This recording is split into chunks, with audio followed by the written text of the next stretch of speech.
Welcome back to the Geek Warning podcast. I'm Dave Rome, and this week is just two of us. I'm joined by Ronan McLaughlin in Ireland. Hey, Ronan. Hey, Dave. Regular episode now, and yeah, if you haven't already caught it, we did our annual awards episode, first time for the Geek Warning podcast, and I think it was a bit of fun. So check it out, hear what we loved, what we hated, what we found weird, what we found useless, and what caused a flurry of angry emails. Wasn't useless, it was meh. Oh yeah, meh was the award, wasn't it? All right, well, before we jump in, I just wanted to remind everyone that Escape Collective exists for its members and by its members. And yeah, if you haven't already joined the growing group of members that are engaged in our Discord and have access to all of our content and support everything we do, then please consider joining. So at the moment, we have a sale that runs over the Christmas break that will get you a free t-shirt if you become a member of Escape Collective. So that's if you buy an annual membership. If you're already a member, maybe consider buying a membership for a friend and then cheekily keeping the t-shirt for yourself. So yeah, that's escapcollective.com/Christmas, and that'll get you to that special sale. Thank you for your support. Ronan, should we start with the biggest news of the week, which is UCI has done some UCI things. What's going on here? While not uncontroversial, it seems, based on what they're telling us, that they were justified in a new rule that they've brought. Well, several new rules, but I think the headline one last week was a forthcoming ban, or first of all, a restriction, which will lead to an outright regulation against the extreme inward inclination of brake levers on your handlebars. Effective, well, from what I understand, this is going to be effective throughout the 2024 season, that the UCI will be clamping down on just how far pro riders can angle their levers inwards. And for 2025, then they will have, by that point, developed a setup standard along with manufacturers, outside of which, if you fall then outside of that setup guidance, then, you'll not be permitted to start the race or whatever it is. For next year, it seems like they're going to use this newly developed jig that will effectively check the levers. It won't check levers angle, but it'll check how offset it is versus the drop section of the handlebar. And if your lever is too far inward of your drop section, then that's not going to be permitted. I do have to stress the sort of drawing or sketch or design that we've seen of this new tool isn't the final model that the UCI have decided they will use. This is like a work in progress. This is what they have so far. Yeah, it was a very basic 3D printed kind of model. And how do you think that model, or how do you think that measurement that they're proposing will work with flared handlebars, given that flared handlebars have started to hit the world tour? Well, before I can answer that, I think I need to first of all explain the UCI's rationale here. And the rationale that they've given is that they have identified safety concerns based on levers being basically, angled too far in. One of the safety concerns is that riders' braking capacity is limited when the levers are at such an extreme angle. And the other one is that actually these brake levers are not designed to be mounted to the handlebars, especially carbon handlebars, in that position. And as such, that is causing stress failures on carbon handlebars, which could have sort of catastrophic consequences should your handlebar break. And one of the examples I heard, I think it was Adam Hansen given, was, say you've got your levers angled too far in and you sprint for a KOM point or something on a climb using your hoods, you stress the bottom section of your drops where the lever is attached. You don't really know at the time because you're using the hoods, not the drops, but then you come down the other side and you go to sprint for a finish line and you try to sprint in the drops on a stressed or a compromised handlebar, and that breaks. That could then lead to a crash that actually involves lots of people.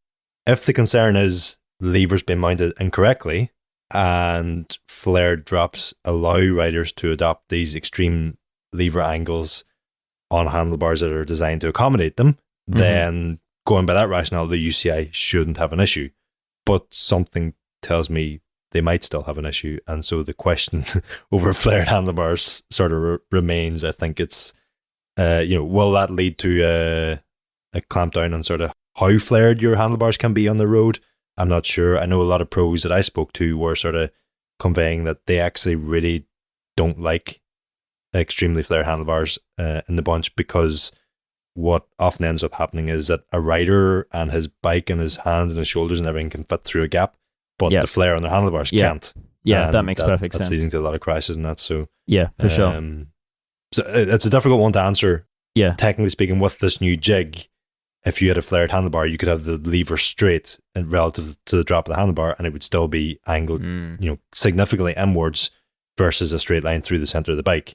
But it would pass this jig test. So I think that's why that jig isn't really finalized yet. It's because there are sort of glaring loopholes in how it'll work. Yeah, I mean, traditionally in pack racing, you're in the drops and sort of that's your defensive position, right? You've got your handlebars covered. So if you're in the hoods, which is now like, the most aerodynamic position to be in, your flared handlebar would be sitting proud of that, and you have a wider hooking area to come down on. So I can totally understand the fears around flared handlebars, and it certainly crossed my mind. Like I don't know if I'd want flared handlebars in a crit for that example. So for that reason, I think it comes back to, again, it depends on the how flared the flare is. Just the same as with lever inclination, a little bit of inward angle, what might be extreme by some standards, maybe moderate by others. There probably has to be a line there somewhere, especially if we're talking about potentially compromising your carbon handlebars, which to me, I run my levers perfectly straight. It's the only way that feels right to me. It's nothing to do with aesthetics, or it's not really even anything to do with safety for me, really. It's just I prefer the feeling of a straight set of levers. So setting the actual lever band aside doesn't really affect me. I'm sort of meh about whether they come or go or stay or go or whatever. The bigger thing about the news that came out last week for me was that the UCI, in a document that we have seen that was presented to World Tour teams and directors and mechanics last week, they have highlighted work that they've done with the WFSGI, which is the World Federation for Sporting Goods and Industry, failures that they have identified caused in handlebars by this lever setup. And while I appreciate that the UCI at that point could not have come out and said, look, we have found these issues with so-and-so's handlebars breaking because of these lever setups, what I can't for the life of me get past, though, is I strongly believe they should have come out with some sort of statement saying, we are currently investigating lever angle, what potential issues that might cause. Be aware, we have seen it cause issues with carbon handlebars. If you're running this setup, at least check your handlebars aren't compromised. Because at the moment, it seems like this information has effectively leaked out, and the UCI still hasn't come out and said, by the way, if you're running this setup with carbon handlebars, you should check this thing because this could cost you your life. A safety concern that they haven't been public on until leaked document. The other thing there is that we're not talking about an official recall here. The UCI doesn't need to go through recall channels, right? Like, it's just a general safety notice, regardless of the brand. So I completely agree.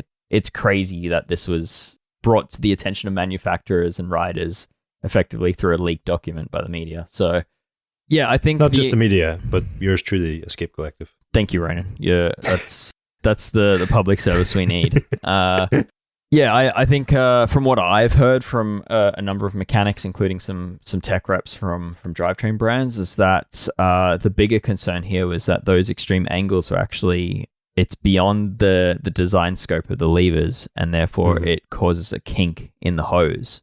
So you have the potential to basically break your brakes, and I think it's that for me might be the more common concern here. If it's not kinking the hose, then it's basically jamming the hose nut and the barb and olive at an angle that they weren't intended to be at. So they're then under, that hose is basically being pulled at a weird angle. Where there hasn't been hose kinks, there has been hose leaking as well. So I think that is enough reason here to say, hey, there's a problem here. Let's pull back those angles a bit. Do you know, Dave, like in the pamphlets and literature that you get with levers when they come in a box and you're before you fit them to the bike, does it say what angle they should be at, what angle they shouldn't be at? I'm thinking it probably has something in there about. I can't remember off the top of my head. There normally is that sort of stuff, but I don't know. Maybe this is an unintended design, usage case that they haven't factored for that. I don't have the answer to that one. Someone can let us know in the comments if it's in the literature. But it's hard now because both brands just come with like QR codes to get to the service manual, so you're less likely to look at the service manual. I want to correct myself as well, because I said I'm sort of meh to whether they come or go. I have to agree that I did find, because I have tried it loads of times, the sort of the N-word setting, and what I did find was that it was initially felt more comfortable when I got out of the saddle, though. I don't feel like I've got the same leverage on the bike when I get out of the saddle. But actually, one of the other things that I did notice is just coming back to me now. It's a long time since I've tried it because I've just decided it's not for me. But one of the things that was noticeable to me was my braking capacity wasn't really affected. And quite often you'll see riders who use the levers tilted all the way into these extreme angles. They'll quite often be riding in the drops more so than the hoods. And so, perhaps their ability to grab the brakes there isn't all that affected. But where I found the difference was if I was in the hoods, my ability to react and get on the brakes quickly if something like popped out in front of me, or I needed to brake, and for whatever reason I needed to brake in a hurry, I didn't have the same reaction time. It was like my wrists, whatever way my wrists are, they were loaded up in such a way that I just couldn't pull the brakes quickly. Yeah. It's if you were to close your eyes, shake your hands, put them out in front of you, your hands aren't going to go into that angle naturally, right? They're much more not for me straight through the wrist.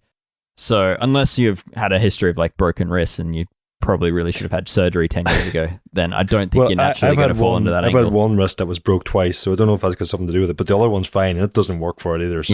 Yeah. I don't know. I think the other thing is if you're on the hoods and you are tired and you're fatigued and you hit a pothole in the road, the hood design is kind of intended. There's like, the knob and the height of the hood is kind of intended to kind of act as a catch for you a little bit. Like there's a bit of, your hand sits behind the highest point. Whereas if you've got your hoods extremely tilted in and you hit that bump, your hands are going forward of the hoods. So to me, that's the scariest part here. Ignore the inability to brake, ignore the broken handlebars, ignore the kinked brake hoses. It's just simply like with a little bit of fatigue or maybe sweaty hands, you're not wearing gloves, because that happens on every ride. Yes.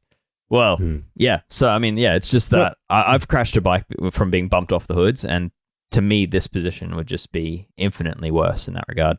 So that's one thing I think the UCI haven't addressed here. While they are addressing the inward inclination of the levers, quite often what you'll see that coupled with is actually levers that are like significantly below the sort of level of the handlebar, or effectively pointing down. Yeah. And so, in order to adopt these aero positions, which anybody who listens to this podcast will know, I'm all in favor of anything more aerodynamic. But what does scare the aero out of me is when you see riders who their hands are basically hovering over the hoods rather than holding the hoods. And that's, for the reasons you've just mentioned, that is one thing that I don't like to see. Yeah. To me, that's more dangerous than puppy paws. Or as dangerous as puppy paws, because you're in that position for so long, for so many hours. Fatigue's going to set in. And that's just because you're in that position for so much longer, and you're in that position with others. To me, that's enough reason there. I think we can move on. But yeah, it does sound. We should get a T-shirt. Scares the aero out of me. That is a very good T-shirt. Completely agree. Andy, we'll bring it to our T-shirt. Get on that. Yes, to the T-shirt team right away. Before you move on, there were a couple of other UCI rules brought in last week. One of them revolves around the whole, no pun intended, sorry, I did not mean that at all, but the UCI's wheel approval process, which will be updated effective 1st of January, more or less seems to bring the UCI's wheel approval process in line with ISO testing. So that seems to be a well-received thing, although a lot of manufacturers I've been speaking to are like, this is good. It would have been nice to hear about it from the UCI rather than some random tech writer. But anyway. Not just any random tech writer, Ronan from Escape Collective. Thank you. I teed it up and you knocked it out of the park. The other thing banned for next, officially banned, has already sort of been phased out, but those number pockets that you have in the back of road racing skin suits, they're gone. You can still use them in time trials and team time trials and that, but not in bunch events. Sorry, Rafa. Was it Rafa? It was no pins were the sort of famous ones. Oh, I thought Rafa had a special speed suit that had a pocket, a translucent pocket. A lot of the brands have gone that way in recent time, but I think it was no pins are credited with that invention. I want to credit it to Sam Benetto, who took poly pocket, you know, one of the like wee plastic sheets you can put an A4 sheet into for a folder. Took one of those to a seamstress and had the seamstress sew the poly pocket into a skin suit. I think as far back as like 2010 or something. Like that. That's not for an aero game, but just because he really couldn't be bothered pinning his numbers on all the time. Interesting. The other thing that the UCI sort of felt the need to clarify last week was sort of how well bottles can be integrated into time trial frames, which is, from what I understand, a growing trend actually with road bikes also. The Cannondale Super 6 Evo that I tested sort of had somewhat, not integrated, BMC but at least matched profile. And I believe there's a few more like that on the way also. And then for some reason, in reminding us that items of clothing may not modify the morphology of the rider, they decided to use a photo of the triathlete Joe Skipper with copious amounts of hydration on his bike. Not sure what the link there is between the extra bottles above and below his arms and that, and the UCI rule. But anyway, we were reminded, can't change your shape using fancy clothing. It was a big week. UCI what if rules. it's like really, really compressive and you're just a little bit out of race weight? Is that changing your shape? That's the kind of question you don't want to ask if you don't really want the answer. Okay. All right. Well, I guess I won't be wearing, what do you call it? Bodywear.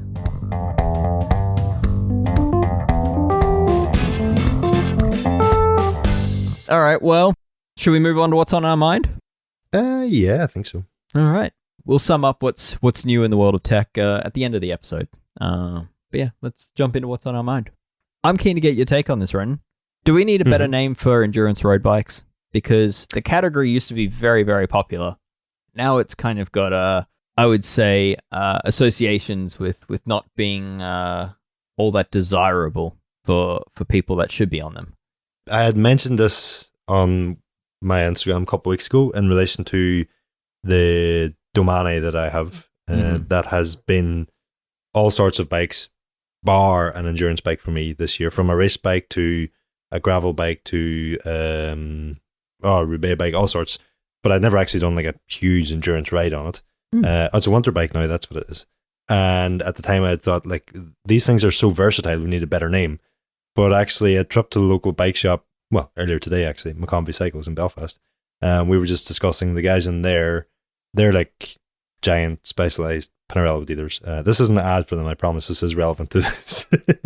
But one of them had just got the new giant. One of them had just got the new Giant Defy, and he was like, "This endurance bike is exactly what I need now." He's a former racer, just prefers the sort of more relaxed geometry now, and the greater versatility that the bike offers. And then we were talking about the Dogma X and how that fits into the same sort of category. And I left that conversation thinking, maybe endurance is the right word, but it's just not enough on its own, and we need like endurance race and endurance versatility and endurance. I don't think this is really helping the issue that we have here. Because fundamentally, it's a marketing issue we're talking about, right? Like product like a Giant Defy, for example, or Cervelo Caledonia, or a BMC Road Machine. The list goes on. All of these bikes are rather fantastic and are, typically speaking, the right bike for most people you see out on the roads. But for whatever reason, people still want to buy the race bike that they see in the Tour de France. And that's not the bike being used. I think the problem comes down to that old sort of mantra that you race on Sunday, sell on Monday, or buy on Monday, or whatever it is. It comes from Autosport. When you turn on your TV on a Sunday and you see Tadej Pogacar riding a V4 RS, or you see Bernal on a Dogma F, or Alaphilippe on a SL8, when you go into the bike shop the next day, that's the bike that, like, for us geeks, this is a Geek Warning show, we're aware of many other options that exist. But if you're, let's say, a more normal person, you might only know of the bikes that you see in the Tour de France. And as such, you're especially drawn towards those. And then when you see that coupled with the marketing that X watts faster over 40 kilometers, and maybe you think to the riding that you do with the club on a Saturday, and it's when it goes fast that you're under pressure, and you think, well, a faster bike is going to be the better option for me.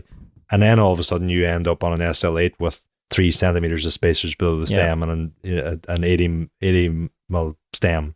and it's just, technically speaking, tested in the right conditions and used in the right scenarios, is a faster bike than the endurance option. Yeah. But when you factor in the comfort and the greater versatility and just being less fatigued from being on a bike that's better fitted to you, yeah, most of us might actually go faster on the endurance option than the all-out performance model. Yeah, I mean, the stack on these bikes forces people into a position that their body's not really capable of holding, and therefore their power delivery is compromised, and their comfort, right? Even as far as like their tolerance to injury. I mean, there's so many reasons here as to why the vast majority of race bikes on the market are too low for people. But yeah, I agree with you. Your mention of spacer use there. I think fundamentally, like, I see every day I'm out on the roads, I see people running 3 to 4 centimeters of spacers, whatever the max height of spacers is for that bike. Yeah, they're, sometimes they've tilted the handlebar up in order to get the hoods higher, but they're on a top end race bike. And to me, that's like, if you're having to do that, you are on the wrong bike. There is a better bike out there for you, and it is called an endurance road bike.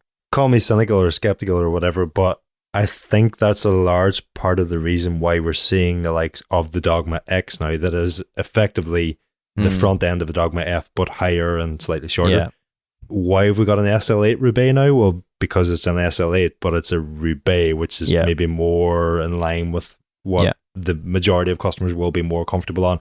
And I want to be clear, this is not a slate on the riders who are riding these bikes and needing 3 centimeters of spacers. Sure. It's it's an industry problem. No, I don't even think it's an industry problem. I could go down a huge rabbit hole. I actually think it's a UCI rules problem. And that the pros have to ride the same bikes as we can buy in the shops. And then you either have it one or two ways. Either the pro is on the wrong bike and the customer is on the right bike, or the customer is on the wrong bike and the pro is on the right bike. Like my Tom Pidcock and my dad are around about the same height, but I don't think they should be on the same bikes. Yeah, I'd say not. Yeah, no, that's a really good point, actually. And it's unfortunately, when it comes to achieving mass manufacturing scale, the likes of Trek, who used to offer 2 different head tube heights, it just doesn't make a great business case these days. So, they merged them into one. They met in the middle. If the commercialization rule disappeared, that might not actually change. But I don't think the commercialization rule helps in effectively forcing that what the pros ride has to be sold in shops. Because if it has to be sold in shops and the pros have to ride it, then somebody has to pay for it, and that's customers. But yeah, I do. Yeah, I think it's just worth reminding people that rarely the race bike you see being raced by the pros is the right choice for people that aren't racing. I think and it comes back to the marketing side of things. Is I think back like 10, 15 years ago when endurance bikes were the top selling platform. Like, they were the bike everyone was buying, walking into a bike shop and buying. That was like the early days of the Specialized Roubaix. Trek Demane came after. You had Giant Defy. And when I think about it, we were all on rim brakes, and the race bikes had too limited tire clearance for Paris-Roubaix use.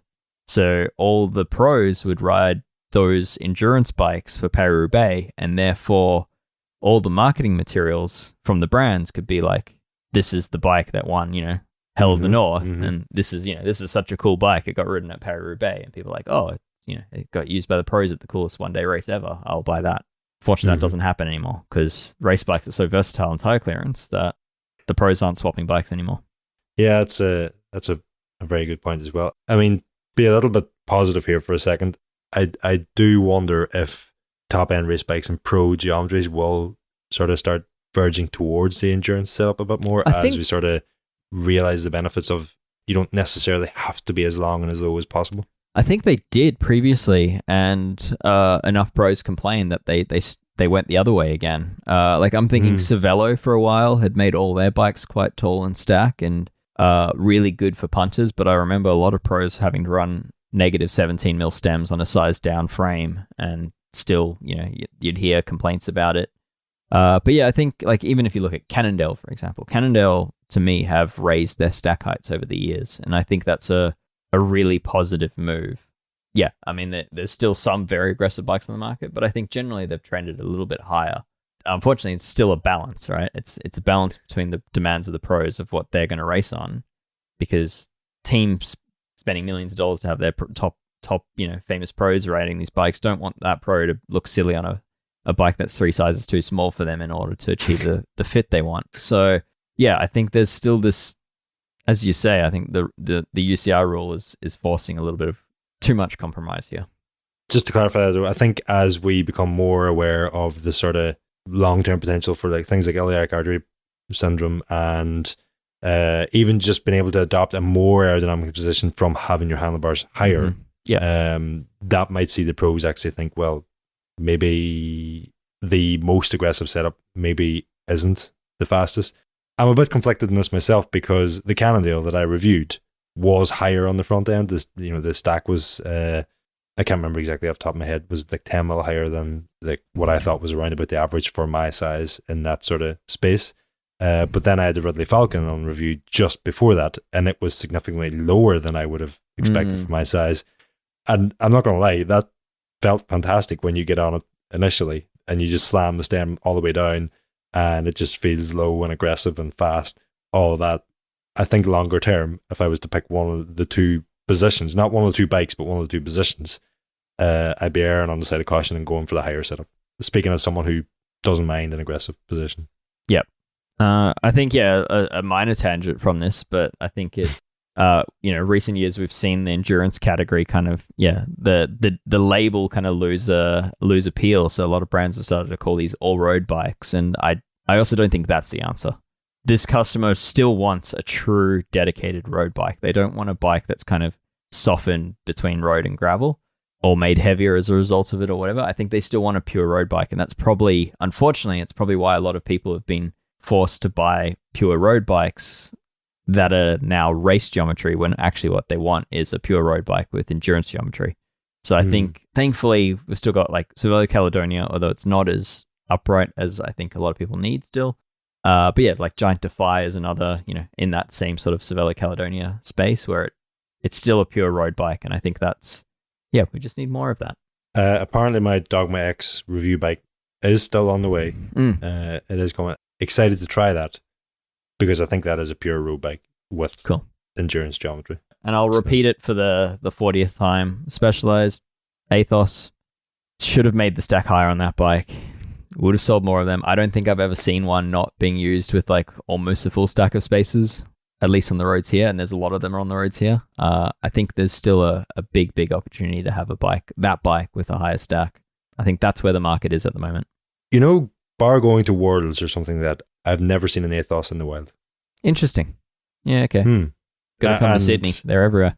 Well, I think that leads into the sort of opinion that I was just conveying on riders riding performance road bikes, isn't that the group ride that I sort of go out with most often here, the Athos would be quite a nice bike. Admittedly, if it had higher stack than that, it would be better for a lot of those riders. But what you're seeing is SL7s and Madones and Super 6s, and nobody in the group races. No, not saying it's a right or wrong bike for them or whatever, but I'm just thinking endurance bikes. And Dogmas in that as well, you'd see those in the group. And again, I'll go back to Dogma X.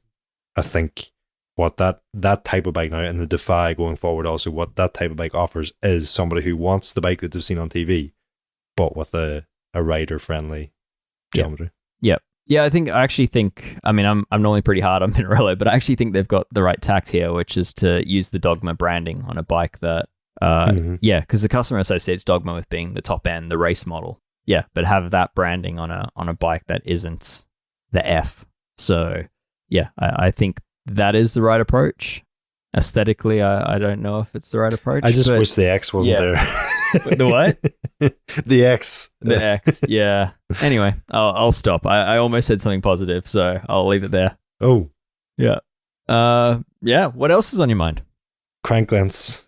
Okay. I'm gonna go back to this topic again of the sort of stock sizing that we get on bikes. And actually, I'm not going to go into the stock sizing we get delivered on bikes. What I want to ask is, what shop have just come out with, albeit, aero focused, it's pretty heavy, but they've come out with their new cranks offering a super narrow Q factor.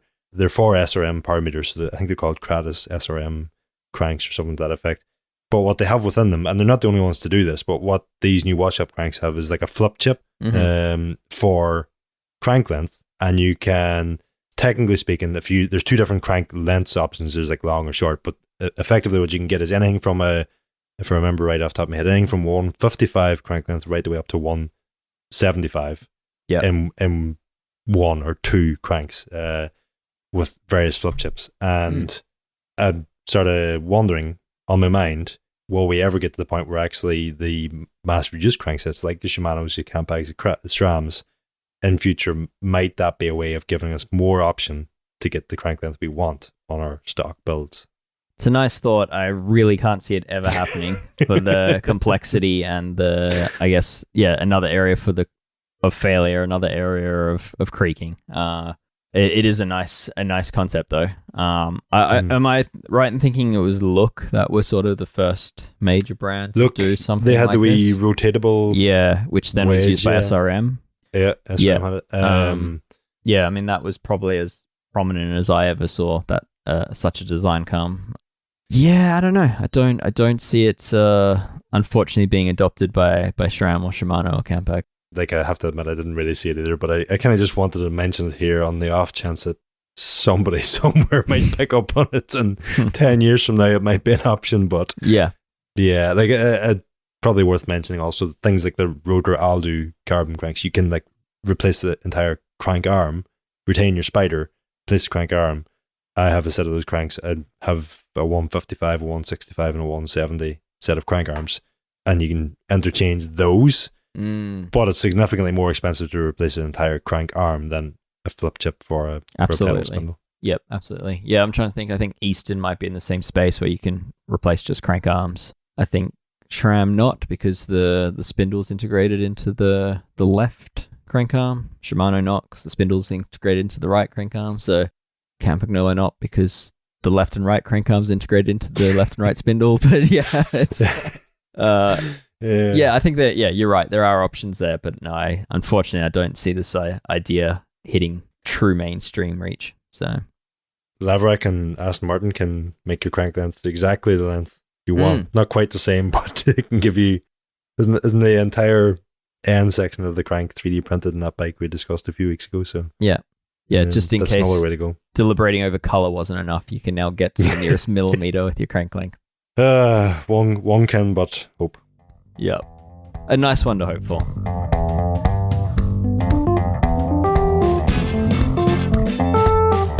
Should we do a pick one? I might be rather quiet on this one, Ronan, but I want you to pick one road tire. Should we qualify this? Should we clarify it? Should we do one clean show, one tubeless? Should we just do one tubeless? What do you reckon? I reckon you've sent me up the stream without a paddle here by leaving me on my own with this one. Because it's such a contentious subject. I think my justification for this, although a lot of people might disagree with the tire, I think my justification means that my opinion is hereby fact. But anyway, I'm going to go with the GP5000 STR, which seems like an obvious choice. But the reason I will choose it is that having not done rolling resistance or aero testing on the tire myself, I am still confident enough in what I have seen, what I have heard, to use this tire in racing scenarios when I'm sort of optimizing as much as I can. I'm confident that it is a fast rolling tire. The aero benefits of it, it's going to come down more to how it integrates with the rim than any sort of tread pattern or whatever. But the reason I lean more towards that is because some of my training roads, bar the hill in the north of Pirate Bay, some of the roads that I ride on are as crap and as dirty and as broken and puncture prone as you're going to find. And touch wood, I use GP5000 STRs almost always. Don't recall the last time I had a puncture. Oh, that's a dangerous statement. It is. That was very foolish. I only made that statement because I have to back up the pick one that I'm making. Otherwise, I never would have said such a foolish thing. You're gonna have to find a new tire after that statement. I think I'm just gonna have to stop riding outdoors. Yeah. So that's my justification. I know a lot of people complain about getting punctures in those tires. I don't know if I change my tires more often, or if I clean them more often, or if I am better at avoiding crap on the roads. I don't know, but I don't have issues with puncturing those tires. And to the extent that I actually used a GP5000 TT, which is like lighter and faster again, for that like length of Ireland time trial that I did. And it was sort of the big question mark for me was, is this too prone to puncturing? Am I going to lose time by puncturing? And effectively rid that thing for 580k again over some crappy roads without issue, and rode it quite a bit after that on the time trial bike again without issue. So probably going to puncture on every time trial next season. Now, I haven't said that, but right now at least that's my tire and I'm sticking with it. I have a good experience with others, but obviously I have to mention also, in terms of grip and cornering and just general confidence, I get a good sensation with those tires. I tried the new Vittorias earlier this year. They didn't provide me, again, the experience I've had with the Vittorias is that they don't stand up to our roads as well. And the new ones also had the same experience in that the bit of riding that it did in those. And when I say a bit, it was actually a considerable chunk. I was sort of, testing those tires. But again, they were noticeably cut up and did have a puncture in my time using those. And I didn't have the same confidence. Me personally, I didn't have the same confidence in throwing them into, or really banking them over the same way as I would do in a STR. I'm also trying the new Goodyear Eagle F1s at the moment. Haven't really had a chance to do much wet riding in them at the moment, but otherwise they've been quite nice. Haven't ridden them for long enough yet to really stand over them and say they're as puncture resistant as I found the Contis to be, but so far so good. I'm gonna second your recommendation there. That is my top go-to tire as well. And with road tires, I think road tires are like this sliding scale of what you're willing to trade off. I think a lot of brands like Vittoria and Goodyear and Schwalbe and Continental and all the leading brands, I think they're all offering a very competitive product, but it's a matter of what attributes you want to invest in. So, some have lower rolling resistance, but then that comes at the cost of, say, sidewall durability or sidewall puncture protection. Others have great wet weather grip, but that then typically means a softer tread, which means it cuts more easily. And I think they're forever trying to find the best balance of all of those attributes. And I agree. I think Continental, for me, does it the best as far as just being a well-rounded tire that does everything good. Some things great, but, everything good, and does it reliably for me. Whereas every time I try something else, I feel like there's something that you're trading off. Yes, you might be gaining ever so slight more grip in the corners, but you're cutting the tire noticeably more as a result of it. And I'm the same. Yeah, we've got bad roads here. We don't necessarily have the winter riding you do, but we do have tradies who like to drink on their way home and then dispose of the evidence by throwing their glass bottles out of the window. So our roads are just littered with glass. And yeah, I think that's not great for high-end race tires. So yeah, I definitely... I like the ride quality of a race tire. I always, I run race tires on my bikes, but it's, for me, puncture resistance is kind of pretty high up on my list of attributes that I need. So yeah, so Continental's my go-to as well for that reason. I have one caveat, one question, and one problem with the GP5000s. The caveat is, given the price of these things, I do still have heart and mouth sort of nerves when I'm rolling over these bad roads, because if you rip one, it's game over. So that's a costly problem. The question is, I don't recall how they compare in terms of weight to some of the other tires, so it's not something I've really factored into that equation. Again, for me, it comes down to, am I confident that it's fast enough? Am I confident that it is grippy enough? Am I confident that it's puncture resistant enough? And it answers those three for me. And the problem I have with the GP5000 STR is that transparent sidewall is not a tan sidewall, and we need a proper tan sidewall. Yeah, fair enough. That is a very fair request, Ronan. Don't think it's too much to ask. No. I don't know if Vittoria maybe have a patent on the perfect tan wall or something, but isn't there less? I might be putting my foot in my mouth here, but isn't there less puncture resistance with a true raw tan wall? Isn't it? Yeah, it's more porous or something as well. It's more exposed. Yeah. Well, here's something different. I'm going to put you on the spot here. What's the one you wouldn't pick? I mean, that's such an easy thing. It's basically any tire that's still being made that was designed 15, 20 years ago, right? I don't know. I will say more so than the Vittorias, the Pirelli P0s, I just haven't been a fan of those. On our roads in wet conditions, yeah, they haven't done it for me. Regardless of like pressure, in terms of grip, or in terms of puncture resistance.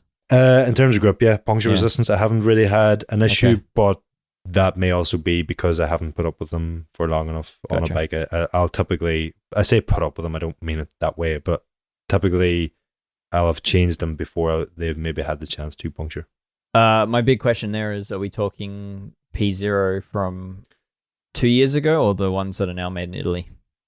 Well, this is the thing, and that's why I was reluctant to answer there, is because, somebody will hear me say a name and assume all those tires, and I've only tried one of Pirelli's range. Yeah. In fact, the article that you did recently, Correct Answers Only, Pirelli was one that repeatedly popped up in the comments there as, was the Centerados or something, was the go-to tire for many of the commenters there. So clearly they do have their fans. Yeah. And that was why I edited it out because I didn't agree with it. Because I can't comment. I don't know. Was it 2 years ago? Was it more recently? I know that they were delivered on both the Dogma F and the Colnago V4S that I had for review, and the Dogma F was 2 years ago, and the Colnago is right now. And I wasn't feeling like I was like dancing on ice or something like that. I just wouldn't have been rushing out to buy the same tires. Gotcha. Yeah, this feels a bit unfair though to me. Yeah. Okay. Maybe. Yeah. To be honest, I haven't tested the latest from Pirelli, so I'll hold judgment. But yeah, I mean, for me, maybe on my list of stuff I wouldn't run is like maybe like is it the Maxxis High Road? So the Maxxis High Road isn't a bad tire. It's actually a relatively decent all-rounder option. But they do a time trial specific version, and that I would avoid, because from the rolling resistance tests I've seen on that, it's not the fastest, but it is getting to be the thinnest. So it's quite a lot of money to spend on a tire that's almost certainly going to puncture pretty quickly. So yeah, that comes to mind as one I personally didn't use too much, because I was just waiting to be on the side of the road to change tires. And I know that's not the purpose of it. The purpose of it's a race day, discipline specific. But if it's high rolling resistance, then it's not doing that either. You're getting this ultra thin tire that seems to only then kind of be competitive with other more puncture resistant tires. So at that point, I'd say that one's a meh for me. I had the Maxxis Refuse on a solid bike a couple of years ago. Yeah, absolutely loved it, especially in the wet. Yeah. Well, actually, you say that because I can't remember how I ended up with a pair, but anyway, ended up with a set. Went into another local bike shop. I named the other one, so I'll name this one as well, Road Valley Cycles. And they happened to have a set that had been taken off a bike with tam wall. And I thought it was clearly had been taken off a brand new bike, never ridden, but clearly not brand new. And I was like, well, what's the crack with those? And they're like, I can't remember, they did me some ridiculous deal on these tires. Like, if you want them, effectively just take them with you. I paid something for them, but the customer didn't want them, and I then really did want them. But those tires didn't stand up to the testing that I give them all that much. And unfortunately, as cheap as I got them, I didn't get my value out of them. Oh, that's a shame. Yeah, I was going to say, I haven't run the Refuse for years and years, like maybe 12 years, but when I did, they were solid. Like I preferred them over like the Conti Gator Skin and the Schwalbe Durano, double defense kind of thing. I think I'd prefer a slap in the face than a Conti Gator Skin, but well, there you go. I think that's balancing it out. I think we're balancing it out the entire. All right. So yeah, there you go. I think the summary of that is every brand we love also does products we hate. That's actually one caveat I wanted to make, is that perhaps I'm slightly biased against the Pirellis, because growing up, my dad had instilled in me, he was like loved nice cars, and he instilled in me that Pirelli P6000s or something like that were the only tires worthy of putting on his car. And so fast forward to today, I want nothing more than to buy him a set of Pirellis. I'm confident that he's going to not slip in wet conditions on. Yeah. And right now, can't do that based on the experience I've had so far with the Pirellis. Yeah. And then also factor in the F1 nerd that I am. If you could get like red, yellow, and white sidewalls on them to denote whether they're hard, soft, or medium compounds. I mean, I would be all over Pirelli if things were to go that way. Yes. I would add with Pirelli as perhaps we're being a little unfair because a lot of their tires, a lot of their newer road tires to date have been manufactured by Hutchison. But then more recently than that, they have brought a few models in-house, and those are meant to be really good. So perhaps we're mixing Hutchison made versus in-house made. I take it all back. I take it all back. You've just reminded me of the 6 months that I spent in Hutchinson's in 2018. Yep. When it was like it wasn't even a team sponsor. It was just like the team sponsor sold bikes that had Hutchinson tires on it. And my God almighty, every single race we did, half the team punctured out. Mm-hmm. So yeah, Pirelli, I do apologize. All is forgiven on my side. I hope you can find it within yourselves to forgive me for what I have said. And I lay the blame solely with Hutchinson. No. I mean, Pirelli's got to take a bit of the blame here because they've put their brand on tires that have been a bit hit and miss, and I think it's going to be a hard one for them to regain the trust of a lot of customers with assuming their in-house tires are as good as I've heard them to be.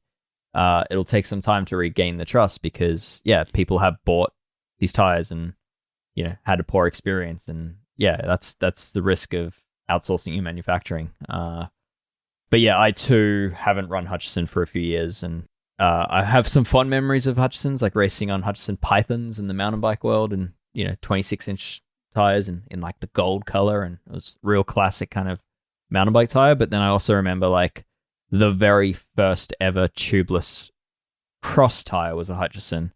Or the very first tubeless road tire was a Hutchison.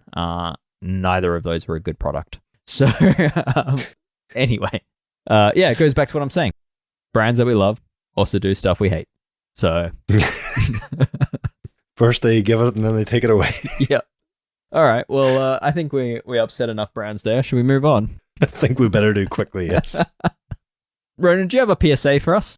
If you're living in the Northern Hemisphere like I am, or you're a fan of indoor riding year-round, just a friendly reminder to check your components are not in sweat's way, and collecting sweat that can be corrosive to different components, and that could be especially lingering in areas like in your handlebar tape. Soaks through your handlebar tape, gets onto your handlebars, could corrode them, could result in nasty failure out on the road, which I've actually seen happen about a year and a half ago on a Sportif, and the rider refused to stop with one half of his handlebar broken and some seriously steep descents coming up. And despite me saying to him, if one side has broken, the other side may well break as well because they're being exposed to the same amount of sweat. Nevertheless, he finished the ride. He showed you. I got a little bit rowdy, and I had to tell him in no uncertain terms how far I wanted him away from me before the next descent. And that solved, as far as I was concerned, that solved the problem. But it sort of came to mind because I was doing a bit of turbo training over the weekend. I was on a time trial bike.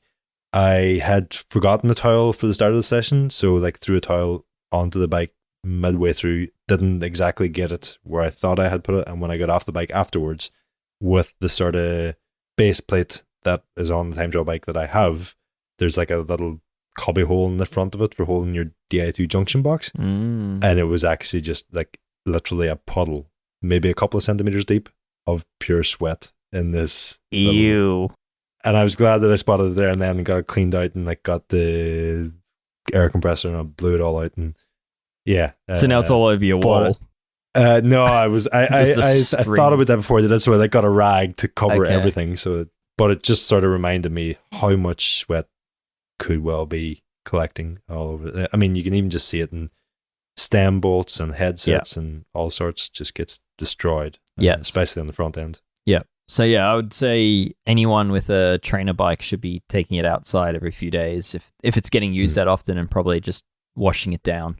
Bottle cage bolts, bottom brackets, everything, seat posts, everything gets. It's not just the handlebars. Yeah. So certainly don't ignore your trainer bike. Cover it as best as you can with fresh towels and all that, but that only does so much. You really should be washing down your bike, because if your handlebar tape smells, then you've already left it too long, and your handlebar's probably getting damaged underneath. So, like if I have a dedicated indoor bike, or if I know I'm going to be training indoors for a sustained period, usually remove the handlebar tape. Interesting. Okay. It's like for dedicated indoor bikes, especially, is like it's only going to collect sweat, stink, be yucky to touch. You know, especially in the days when I would have been doing like 2 sessions in a day and stuff. It's just Yeah, I mean, it's not just a Northern Hemisphere thing this time of year. I mean, Southern Hemisphere, like if in Australia we're having days of 40 plus degrees, and if you've got an indoor bike with, nice fan setup and air conditioning, that's probably the favorable option. So, everyone listening, just remember your sweat is killing your bike, so you can do something about it. Yeah, I mean, like those like sweat catching thongs that loop around the seat posts and the handlebars, they are actually worth their weight in sweat. They do a good job. And then just draping a towel over your handlebars. Heat training is all the rage right now, so there are times where you're actually inducing quite a lot of sweating, but otherwise, if you're sweating that much, perhaps, sort of have a look at your fans and that as well. Are they strong enough? Are you actually cooling yourself enough? Because, that's not just, well, it's seriously detrimental to performance, but it's actually, it just diminishes the quality of your training and all sorts if you're overheating. So says the person that wore a heat suit. I did say, first of all, it's all the rage, so you might actually want to be doing that. Yeah. But yeah, this topic's making me queasy because I'm just kind of remembering pulling out a bottom bracket and like a pool of water coming out, and then being told that bike was actually just an indoor bike. I'm not surprised at all. Yeah, that bottom bracket was not in good condition. Yeah. Anyway, let's. Is there not an argument for just leaving it in there? It would be extra resistance. Save your smart trainer a little bit of work. So gross.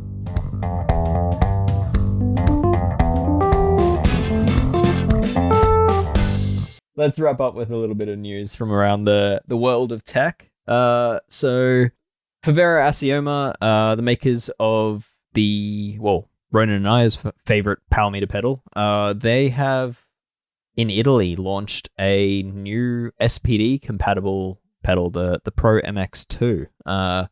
It basically, it's a power meter pedal, SPD. It looks like the stack height's competitive, and I guess compared to hacking your way with a current pair of Assiomas by using X-Speedo pedal bodies or getting the Assioma Duo spindles and putting SPD, Shimano SPD bodies onto them, which you can do. This actually looks a lot more practical because there's no external power meter body that sits proud of your crank to smash onto rocks and to damage. So I'm actually, pretty keen on this one. We've reached out to Favero to get on the list of getting a test sample for these, because I think given the history that we've had and the experiences we've had with the brand, this could be the new benchmark for an off-road going power meter pedal. Ronan, what do you think about it? I'm thinking, I mean, obviously the off-road prospect here it looks quite promising, but also what might this mean for future variations of the road-going version? Like they've entirely done away with the pod, which wasn't really a problem on the Assiomas, but also wasn't really all that appealing and aesthetic. Yeah, and it did create some shoe rub issues in some rare cases. Yeah, not as much as the Speedplay version does. Sure. Having used both pedals, I've never come across that problem with my Assiomas, and I've frequently come across it with my Speedplays. Gotcha. But I just think the new one looks a lot more promising.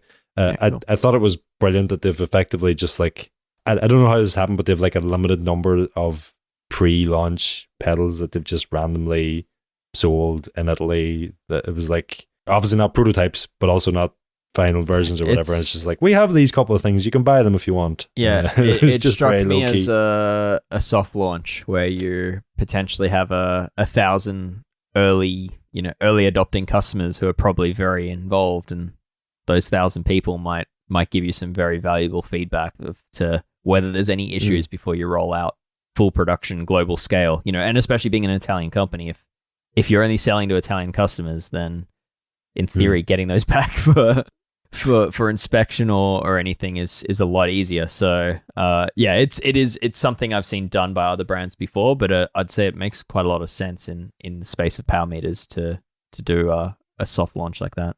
One bit of bad news: my Asiomas seem to have finally kicked the bucket.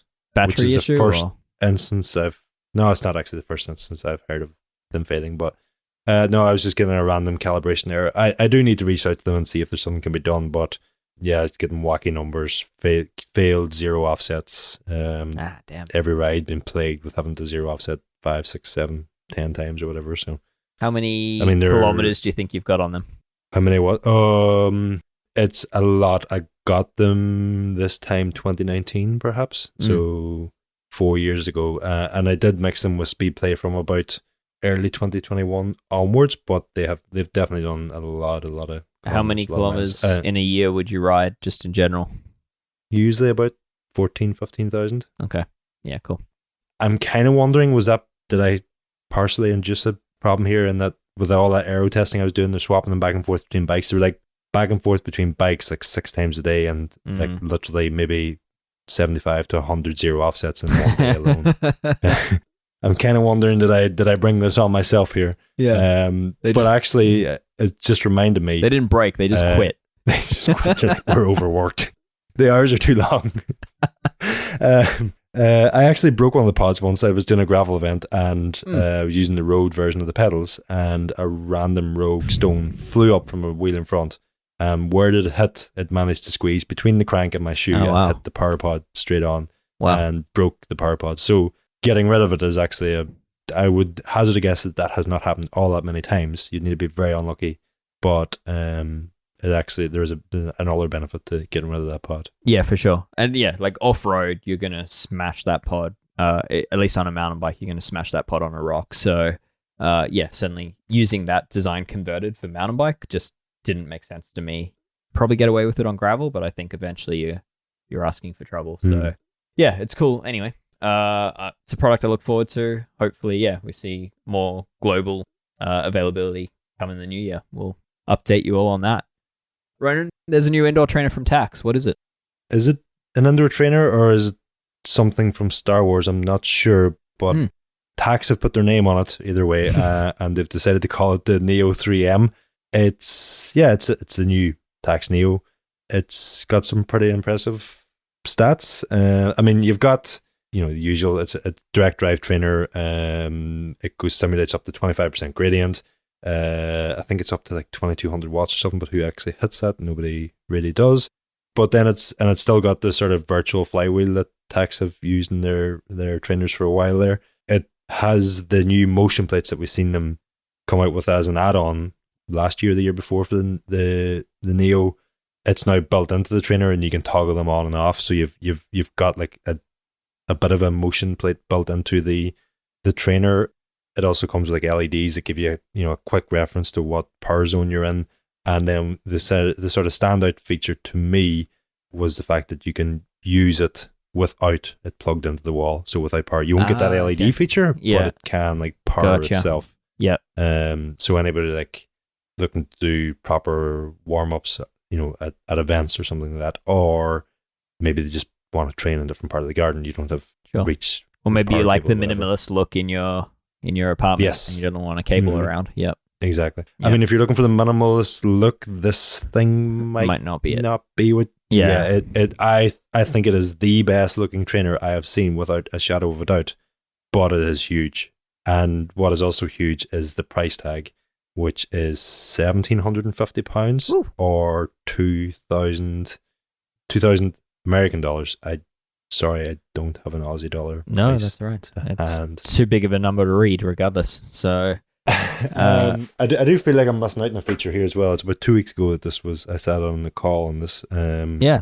So apologies if I am, but one of the things I did want to mention, and one of the things I asked about on the call, was the fact that they've decided to include an 11-speed cassette without an option for a 12-speed, which, while I appreciate all brand new bikes are equipped with 12-speed these days, or most are, Tax's point was that many bikes at home are probably still running 11-speed. I dare say anybody spending £1,750 on a trainer probably has a 12-speed bike at home. I could be jumping the wrong conclusions there, but I won't go ahead and say that. I would push back on that a little bit and say anyone spending £1,700 on a trainer can afford to buy a new cassette if the trainer comes with isn't right. Possibly, yes. I might argue they shouldn't have to.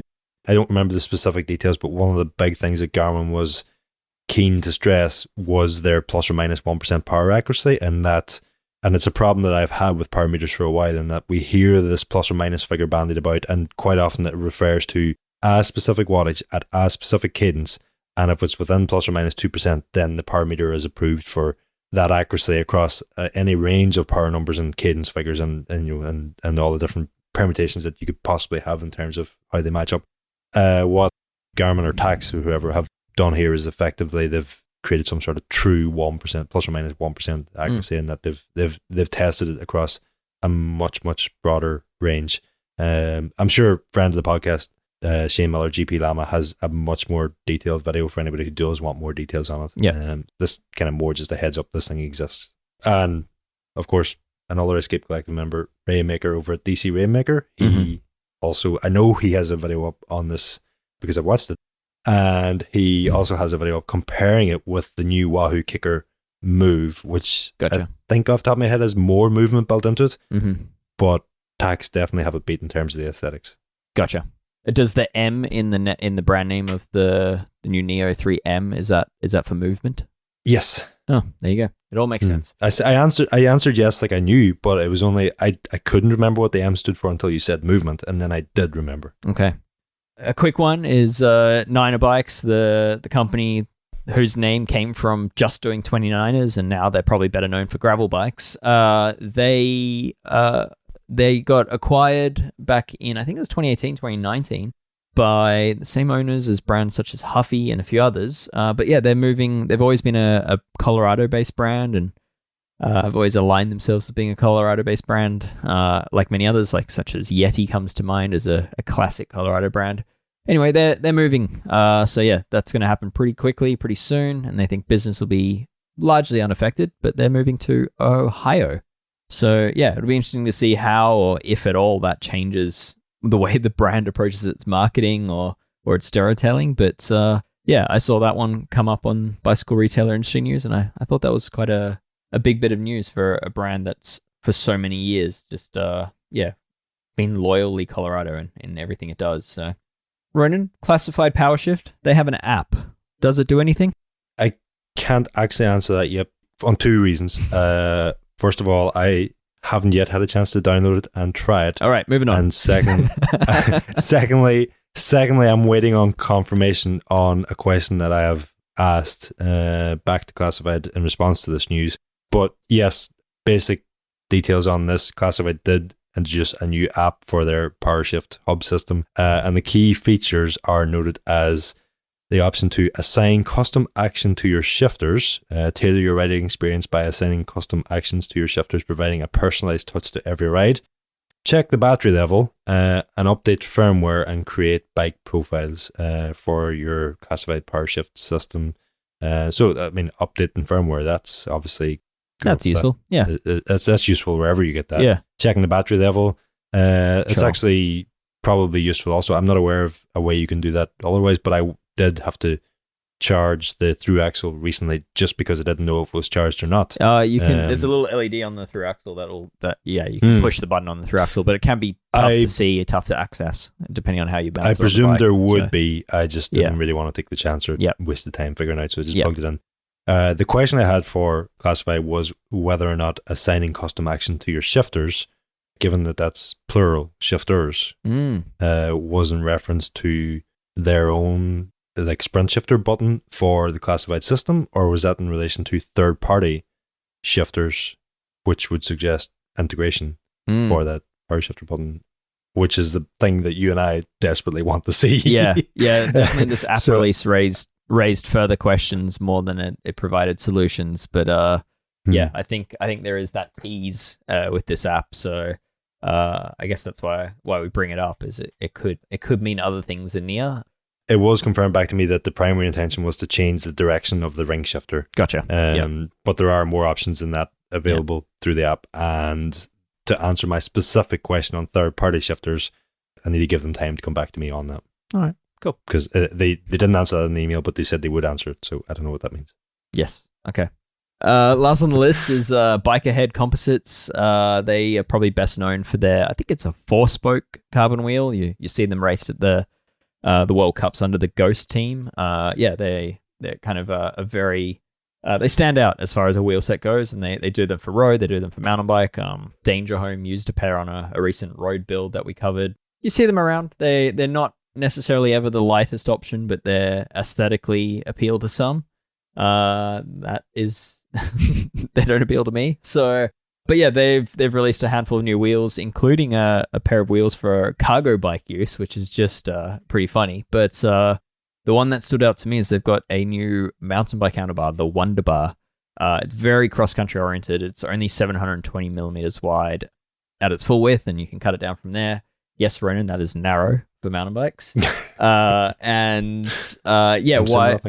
this stood out to me is it's got integrated cable channeling beneath the grip. So it's kind of designed for if you're using maybe blip shifters from SRAM, or if you've got like a Zerbal shifter, which is like an aftermarket electronic shifter. Yeah, you can more stealthily run them through the handlebar. But yeah, I think it's designed to annoy you and James, is what you're trying to say. It's designed to annoy us. I mean, I think if you're running things like blip shifters, it's cool not to have wires and stuff external at the handlebar. I'm for it in that regard. What worries me, though, is that this is probably an early example of handlebars designed to hide brake hoses. Not that this one does, but I think we're very quickly approaching the days of James sitting in a corner crying, just saying, why couldn't they just leave the hoses outside? So, yeah, I think it's coming. Just as you're talking there, I had to look up the cargo version of those wheels. And 4-spoke, 5-spoke, 6-spoke wheels, yeah, they just do not appeal to me also, unless they're like the Mavic 5, very aero profile. That's a different story on the track. Or they briefly did like a road time trial version of that Mavic 5. Yeah. Maybe they didn't. Maybe they're just using track wheels. I don't know. But that aside, those sort of low spoke count carbon options don't do it for me. But I think these would be pretty sick on a cargo bike. Yeah, I mean, like, the only reason I can think of is aesthetics. Like, I can't think of another benefit to these wheels on a cargo bike. But, hey, it probably does look pretty cool. Yeah, this particular design, yeah, that's the only benefit. I would like to aero-optimize a cargo bike to see if you could prolong the battery life any further, because some of those things just look like giant air brakes. But that would involve more than the wheels. So yeah, I also worry that at some point you'd get obsessed enough with air optimizing it that you just like remove the bucket and turn that into an entire fairing. And then at that point I wouldn't remove it, I'd just turn it upside down. Yeah. And then at that point you're like just 10,000 euro away from a Velomobile. Yeah. I've thought like this should be on your mind. I'm not going to go into it now. Yeah, okay. All right, we'll save this one for another week. I'm actually interested to hear in future how you would go about aero optimizing a cargo bike, because battery drain is a legitimate reason for anxiety. So there's very few moments where I've been as stressed on a bike as being 10k from home and seeing I've got like 5% battery left. So all right, well, that's Geek Warning for this week, and I think for this year, actually. I think this might be the close for 2023, and we'll definitely be back in the new year with Ronan and James. But yeah, thanks for tuning in. If you haven't already, as a reminder, we're fully supported by our membership. We currently don't take advertising. We certainly don't do things like affiliate links or similar. So yeah, our content. We're also not AI. Or AI. We're real people. Yes, we are real people. Although, yeah, with robotic thoughts. And I think, our content, this podcast, everything we write on escapecollective.com exists solely with the support of our memberships and our members. So, yeah, please, if you haven't already joined, please consider doing so. Currently have a sale on where if you do join as a new member, you get yourself a free t-shirt. So, yeah, escapecollective.com/Christmas. I'm just going to interrupt you a bit there, because obviously at that /Christmas time of year, budget can be tighter than that. And we appreciate that also. And perhaps we might just make a little ask that we're not going to just ask you to 5-star, blah, blah, blah, blah. But take this episode, get the share link, and send it to 5 other people who you know do not know about us. Yes. And we'll accept that for the week that's in it. We'll accept that. Yeah. I mean, to be perfectly honest, like we're a young business. And while I think our reach is pretty good given how long we've been around, it can always be better. And the more people that know about us, the more successful we can be in what we do. And, the more hires we can make and the better we can make this. So yeah, absolutely. Signing up keeps the lights on, but more than that, word of mouth is the biggest thing you can do for us right now. So yeah, thank you, Ronan. I think that's a great thing. Yeah, if you can share with some friends, that is huge for us. So anything you can do to help us grow will help us keep making this content. Well, thank you. It's been a great year. Looking forward to next year. And Ronan, I'll speak to you in the new year. Or possibly before it, but either way, yes. Happy Christmas. Yes. Happy New Year. Cheers. Bye.